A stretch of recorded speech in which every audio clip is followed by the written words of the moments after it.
roughly 55 degrees in the pool. A little bit chilly. I'm gonna set my timer here for 10 minutes. Ready? 1, 2, 3. Woo! Oh man. Oh my god. Hey guys, it's been about 3.5 minutes right now. And it's actually a little bit more doable. What do you think? Yeah, it's definitely eased up slightly. Slightly. Oh, but man, we still got we still got 6 minutes and 15 seconds to go. We'll check in a little bit. We're over 10 minutes now, and I just want to take a moment. I'm trying not to shake and chatter my jaws, but I just want to thank Brianna for helping inspire us to do the cold water challenge. And thank you for helping me jump in my cold pool. You're very welcome. Anytime. All right, we're out of here. Bye. See ya. So you see, after about 3.5 minutes, our body's acclimated to the 55-degree temperature of the swimming pool. In a shower, that process takes about a minute, roughly, after you've been taking cold showers for a couple weeks.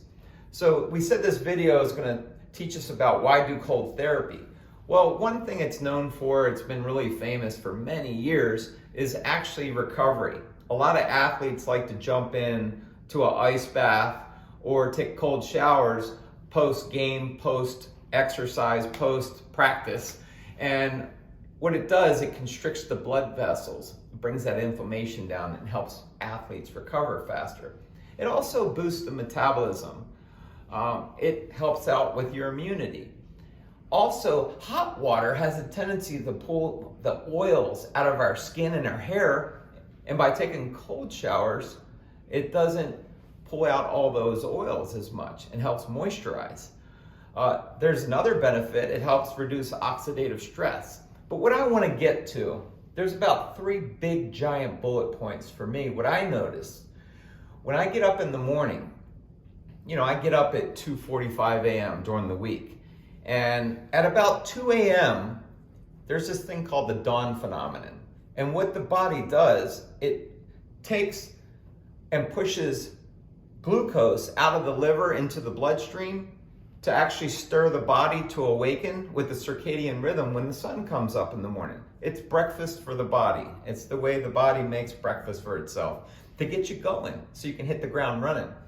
Well, if you have any insulin resistance, which if you ate a lot of carbohydrates in your past, many people, or you gain weight, many people become insulin resistant later in life. So sometimes that blood sugar has a tendency to stay inside of your bloodstream a little bit longer than average. So say you get up in the morning, say my blood sugar is 100 in the morning. What I noticed, because I used to wear a CGM, a continuous glucose monitor, it would monitor my blood sugar 24 hours a day. And what I noticed, if I got in the shower at 100 blood sugar, 100 glucose, that I would get out of the shower at 60 glucose. I was like, wow, that's crazy. Well, what's going on there is your blood sugar is being used to actually help superheat your body, and your mitochondria is actually changing. And what we want to do is we want to take the white fat in our body, and we want to convert it to brown fat. Brown fat is actually active metabolic tissue. Babies, when they're born with a lot of brown fat in their torso area, especially in their upper back area and in their chest area.